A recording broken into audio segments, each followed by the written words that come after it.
Welcome to the Pivot Table. This is a space for leaders who are ready to realign, reimagine, and redefine what success means today. I'm Raveen Houghton, COO and career transition strategist at DRI Consulting. And I'm here with Dr. Makisha Spence, our managing partner and CEO, and Amma Brew, a life balance strategist and mental health coach. We appreciate you pulling up a seat today because we're going to be talking about the myth of having it all together. And that is one of the top myths about leadership, that you need to have it all together all the time. But what's the truth? The truth for us is that clarity, not perfection, is the actual career currency. And with that said, I'm sure that we've all experienced at some point pressure to show up with an image of having it all together, essentially.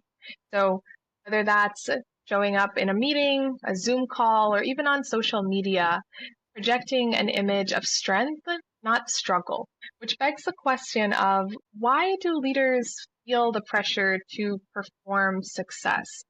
So I'll hand over to Makisha and Amma to share their take on that. Sure.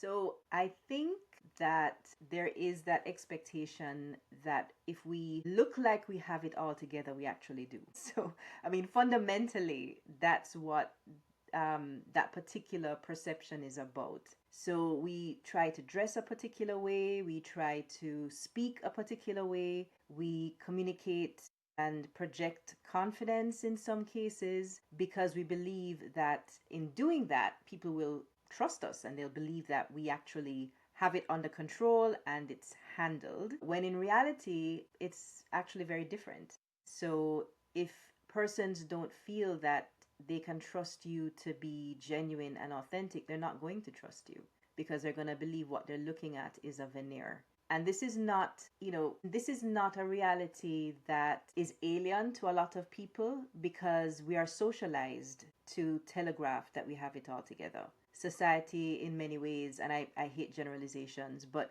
many of us have grown up in contexts that reward that perception that we have it all under control. And to admit weakness or to admit mistakes or to admit that we need help is actually an admission of weakness. And so we need to find ways to create those spaces of safety and belonging where people can be vulnerable and share their fears, their concerns, their weaknesses, their shortcomings, and where they need support and help while providing that support and not telegraphing to people you have to have it all together. You don't only have to show it, you also have to be it. And so we are in an age where people don't trust that anymore. Even in terms of people's public personas, they want to see vulnerability. They want to see, this person does not have it all together. Their hair doesn't look quite right today. Or, they're struggling, they're frustrated, they're tired, they're overwhelmed, they're feeling a bit burnt out on a particular day. That telegraphs humanness. It telegraphs that, I'm working through life just like everybody else. So, an interesting thing as well is that we do a lot of psychometric assessments and we do a lot of behavioral type interviewing, particularly in relation to people who are looking to take on a new position. And one of the things we look for is vulnerability. We want to know that somebody can share something they're working on, something they're struggling with, because what it means is when that individual gets into a work setting, they are able to telegraph to their boss, to their peers, I need help, I messed up, or I am struggling and I cannot handle this. Not because that determines success. It's really about being able to collaborate and pull the team together and not allow things to fall apart because you're so preoccupied with demonstrating that you have it all together. And unfortunately, in my experience, women have more pressure on them to have it all together than men. That's just an observation I've made, in the sense that they need to manage the family, manage the house, manage the work situation, deal with the sick kid, deal with everything, and they're not supposed to drop any balls. They're supposed to keep it all up in the air and keep it running smoothly, and you're failing if you're doing that. And then the other thing too is men very often vulnerability equals weakness. And for them to say, I'm in distress is like it's like an atom bomb dropping. They're not allowed to admit that struggle. So it's a lot of it is societal, but it's a reality that we need to grapple with, both in terms of creating that space where people can admit that they're struggling or they've made mistakes and ask for help, and also embracing the fact that that vulnerability builds trust. And that's becoming more the case in the public domain, but not fast enough, in my opinion. Emma, what are your thoughts? Why do you believe that Yeah, leaders feel the pressure to perform success? I think it's a lot of factors going on. First of all, many of us are conditioned to judge and value ourselves by what we do and by what we achieve and not by who we are inherently. And for me, in my work as an executive coach and executive mental health coach, one thing I've seen is that a lot of the high achieving leaders that I work with show up and they've done so much and they still feel like it's not enough because it's chasing after the goals, it's chasing after the achievement and onto the next, and onto the next, and onto the next, because they feel like if I stop achieving, then I'm not going to be valuable enough in this role, or I'm not going to be valuable enough to my company or even to my own self because it's a conditioning. So that's one thing. Another thing I'm also seeing is that with the rise of social media, especially, because it used to be just the TV. So when the TV is off, it's done, right? But now we are constantly being bombarded by people's over edited. So one thing I say is that we are busy comparing our inside to the outside people. So people are showing up and showing up all these pictures of how they're achieving and how much they're making and all the great stuff, but nobody is sharing their struggles. And so you sit in your little corner and you're scrolling your phone, and what happens is that you're busy comparing your struggles to this person's edited pictures or edited lifestyle that they're showing you. And that brings up a lot of that insecurity also for a lot of leaders. And as Makisha was saying, it's also the condition, the cultural landscape, you know. And I believe that also the culture of an organization is also very important because not a lot of organizations are not positive work environments. There's no psychological safety. And without that psychological safety, then I'm afraid to open up because I have worked with clients who open up, try to be vulnerable, and they get in trouble. Because then by the time they're beginning to think of letting people go, they're the first on it. I have one client who literally got in trouble and got a poor performance review because they asked for help. And they were like, why do I get in trouble for asking for help? So I think it also has to do with the culture of the organizations that we work in and the organizations that are being built. So it's a lot going on here, but I believe that the key thing is at the end of the day, as a leader, how are you evaluating yourself? How are you valuing yourself? Where are you placing your self-esteem and your self-confidence? Is it in what you do or is it in who you are? Because that goes a long way to impact how you view yourself and how you let all this impact you. Yeah, so that's my little take on that. Absolutely. Yeah. So there are a lot of societal and also systemic pressures contributing to leaders feeling that pressure to perform and appear successful, even as they're really grappling and struggling with various challenges. And something that Makisha mentioned also stands out to me, which is that performance of success is often the fastest way to losing the real success. And then, as Amma Hmm. mentioned, if you're being vulnerable, that's also sometimes a pathway to losing opportunities that could contribute to your growth in the long run, or even losing your position at an organization. So there are a lot of costs associated with performing success. So if a leader's carrying all this pressure to perform, and it kind of begs that question of what does it actually cost us? Because as you're keeping up that act, it's impacting the way that you connect with people around you, whether that's your family or your team. It's impacting how you're making decisions. especially if you don't know the answer and you're not comfortable reaching out for help, asking questions, pulling in subject matter experts. And it might even be impacting the opportunities that you take advantage of because of a fear of how you might be showing up or how well you might actually do the job if you land the position that you're applying for, the promotion you're vying for. So it's all about how um, that fear of not performing well, or sometimes the challenges that you're experiencing and that pressure to always be on point shows up in your actual life. So when leaders aren't real, there's an actual cost. Which brings me to the next question. I mean, how does vulnerability potentially lead to alignment when you're in that space that makes you feel safe enough, comfortable enough to be vulnerable with those around you? I would say that vulnerability is very important because vulnerability makes us authentic, and vulnerability also makes us, what's the word I'm looking for? I'm drawing a blank here. It makes us authentic. Well, I'm drawing a blank. It's gonna come. Okay. So it's very, very important because if you're not authentic, then you're fake. You're masking, right? And masking is not definitely not healthy. And what what to what effect? That's the question I always ask myself. Because if you're gonna keep faking it, one day the mask is gonna drop. And usually when that mask usually drops, that is when a lot of people around you go like, oh, then how can we even trust you? Right? How can we even integrity was the word I was looking for. Mm-hmm.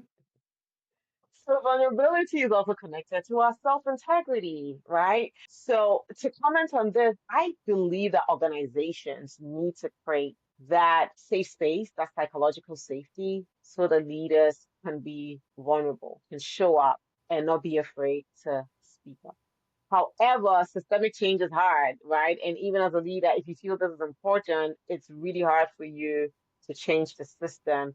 And this is why I believe a lot in coaching and in joining programs and masterminds and mentorships and stuff like that, because that is you creating the psychological safety for yourself. If your organization or your culture or your environment doesn't give you that, then you can create it for yourself because that's what you have control over.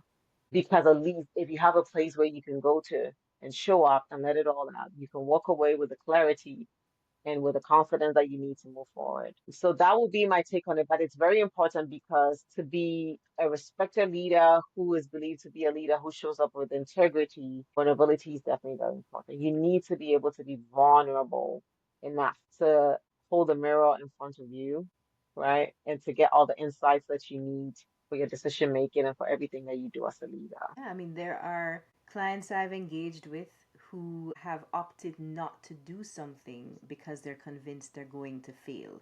Because if they can't see a clear pathway to win, to dominate, to be on top, then they don't want to try. Because it's that drive to be perfect and that drive to have it all together that is motivating them. And so, they lose opportunities because they allow that voice in their heads to determine the choices that they make. I think one of the things too is those voices in our head sometimes might be, expectations that we've put on Mm. ourselves, or our parents are determined or dictated how they think we should live our lives. And sometimes, even after our parents are no longer with us, we still carry their voices in our heads in trying to please them. Even when they love us deeply, there are times when we've internalized even incorrect versions of their voices in our heads, and that drives us. And because we're doing that, we are actually fulfilling somebody else's expectations and dreams for us rather than identifying what are the things that are aligned with who I am and what I need in order to be happy, to be fulfilled, and to have a purposeful life. And so the thing that you can lose is that opportunity to find yourself and be yourself.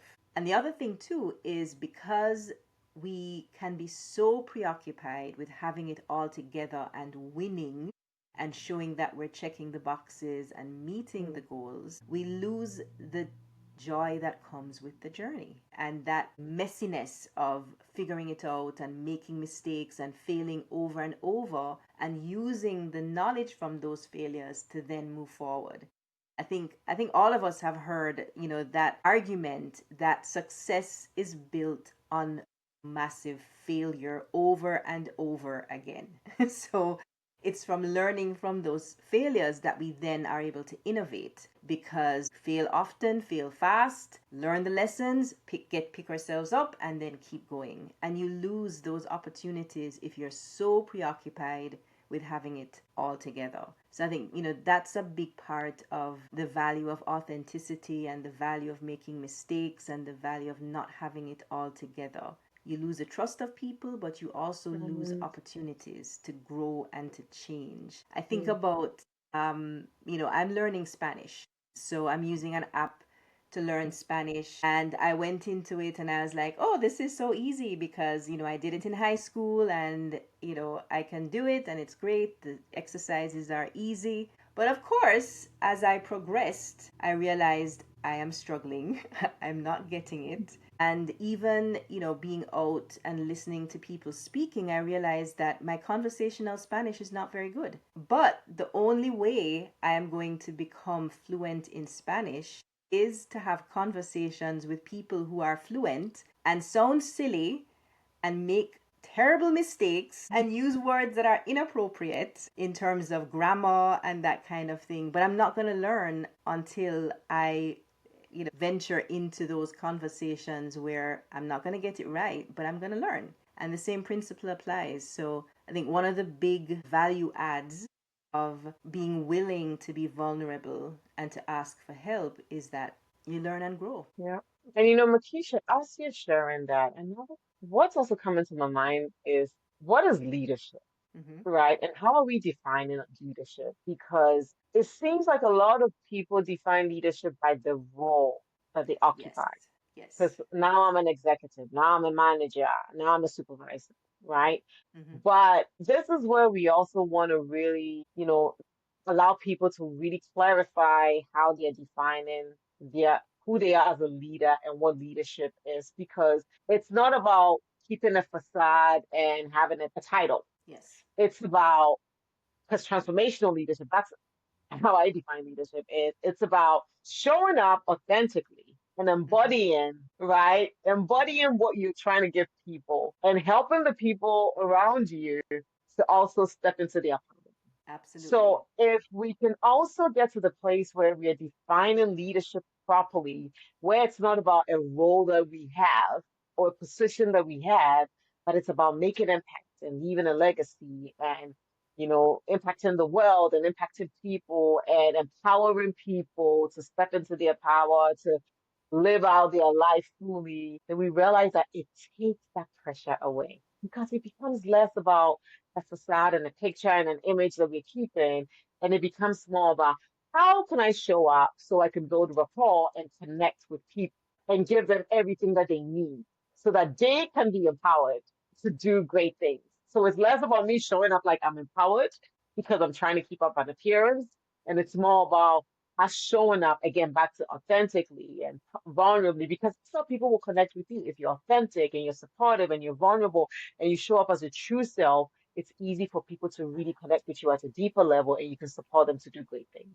So I feel like this is also one thing that's very important for us to consider as we talk about the whole idea of leadership. And this is why I like what we are doing because you know, we are trying to really support leaders. So let's out of all this, right? And go back to the drawing table and reassess and go into our values and, you know, really let's try to figure out what is all this about and it's to what effect and why is all this important to us so that it's a lot easier for us to now move authentically and make values aligned goals and visions of where we want to get to. Because if not, then again, we are busy checking boxes Mm-hmm. and checking roles and climbing up ladders, and it's not meaningful at all. So I feel like this is also something that's very important for us to consider as we talk about this. Well, that's such an important point. I mean, leadership that is not genuine, authentic, and people oriented is not real. And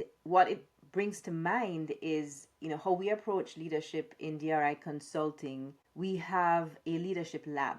So we have interns join us each year, and the minute you step through the proverbial door, because we are a distributed firm, we don't actually have an office space per se, but the minute you step through that door at DRI Consulting, you are a leader. And we just assume that, we start there. And then because it is a leadership lab, the whole point is to help each individual identify what leadership is going to look for them, where they bring their whole self, their gifts, their talents, and their struggles and what they need to learn into that process. So we have had interns, for example, who are just out of high school. They are leading our staff meetings. They are project managing and leading different projects.